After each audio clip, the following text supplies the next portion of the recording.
The commanding officer of a US Navy nuclear submarine sits down to eat at a table the size of a kitchen counter, somewhere between 400 and 800 feet below the surface. He has not seen daylight in 7 weeks. The food in front of him is reheated because the fresh ingredients ran out 5 weeks ago. And before he finishes the first bite, the intercom opens. Conn, sonar, new contact, bearing 270. He sets the fork down and walks 12 steps into the control room. 40 seconds later, the supervisor confirms it. Biologics. A pod of whales moving northwest. Not a threat. He nods, walks back, and eats the rest of the meal cold. That is not a crisis. It's just a Tuesday. And the real question is not what happens during the emergencies. It is what his ordinary day actually looks like inside a sealed steel hull with 130 people and no way out. Here is what it actually takes to command a nuclear submarine from the inside. The captain is the only person on the entire boat with a room that has a door. That sounds like privilege until you see what the room holds. A fold-down bunk, a desk, a safe for classified documents, a sink, and a phone mounted directly beside the bunk that connects to the control room and never, not once across a 90-day patrol, stops working. That room sits 10 to 15 feet from the control room by design. Not comfort.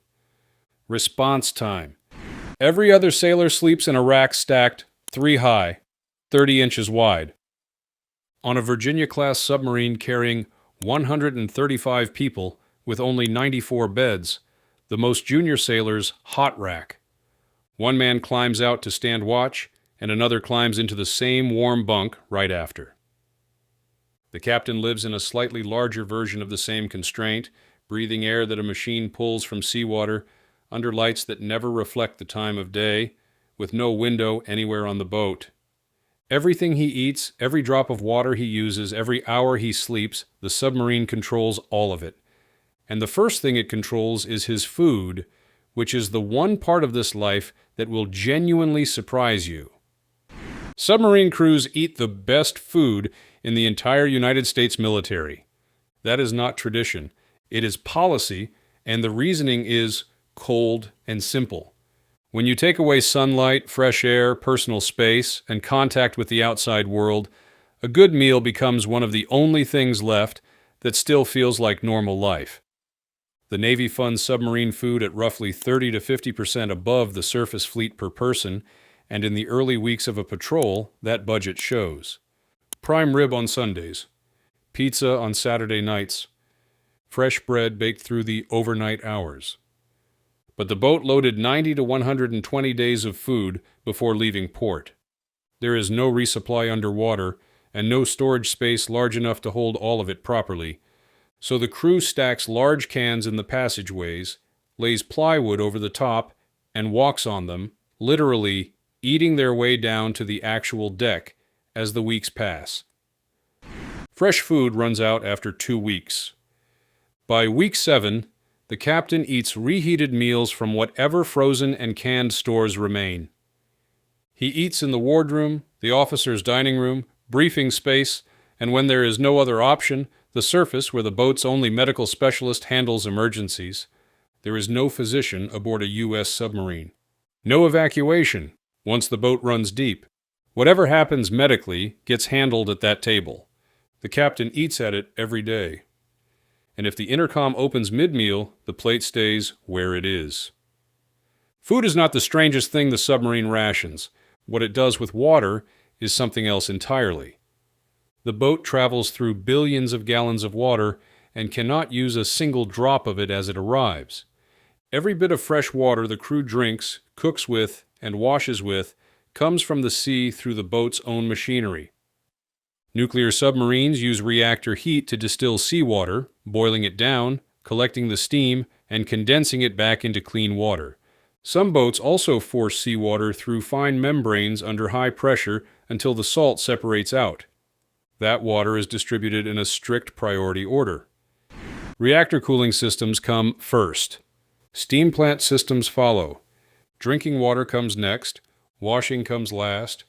The machinery runs continuously, but serves more than 130 people, and can break down without warning. When production falls behind, the boat goes to water hours. Showers stop, laundry stops. The crew wears what it has on and waits, sometimes for days. And this is exactly where the captain's private room stops meaning very much at all. If you respect the engineering keeping 130 men alive hundreds of feet underwater, drop a proud in the comments. The captain has a private sink. That sink carries no extra water allocation. The same rule that governs every sailor on the boat governs him. Get wet. Shut the water off. Soap up with the water off. Turn it back on to rinse, and finish fast. Total running time, well under 2 minutes. 3 gallons used, compared to 16 or more in a standard home shower. When the evaporator breaks down, showers stop for the whole boat. The captain gets no exception. He runs the reactor, manages the weapons, and writes night orders in the same coveralls as everyone else until water production comes back online. The boat carries 1 or 2 washing machines for more than 130 people. Laundry runs on a rotation, days apart.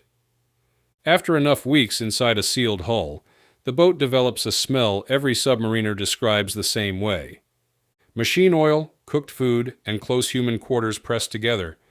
Everyone adjusts. Everyone stops noticing. None of that, not the cold food, the rationed showers, the recycled air, is the hardest part of his day. What is hardest is the one thing that sounds the most ordinary. He writes his night orders before lying down, a formal document that tells the officer of the deck exactly how to run the boat while he rests, the depth, the course, the contacts to watch, and the precise conditions that require someone to open his door immediately, a new sonar contact, any unplanned change in course or depth, an incoming message, a mechanical problem. That list is long, and the watch uses it. For most of the submarine force's history, crews ran on an 18-hour day. 6 hours on watch, 6 hours of duties, 6 hours to sleep. The problem is that 18 does not divide into 24. A sailor's sleep window rotated through every hour of the real day, and the crew ran permanently out of sync with their own bodies. Research at the Naval Submarine Medical Research Laboratory documented what that did to alertness and judgment. In 2015, the Navy authorized a shift to a 24-hour schedule with 8-hour blocks. Sleep quality improved measurably across the fleet. The captain's sleep still gets cut shorter than anyone else's. 4 to 5 hours a night in whatever pieces the boat allows, an hour, then the phone. 90 minutes, then a knock. He swings off the bunk, walks 10 feet to the control room, makes the call, and lies back down.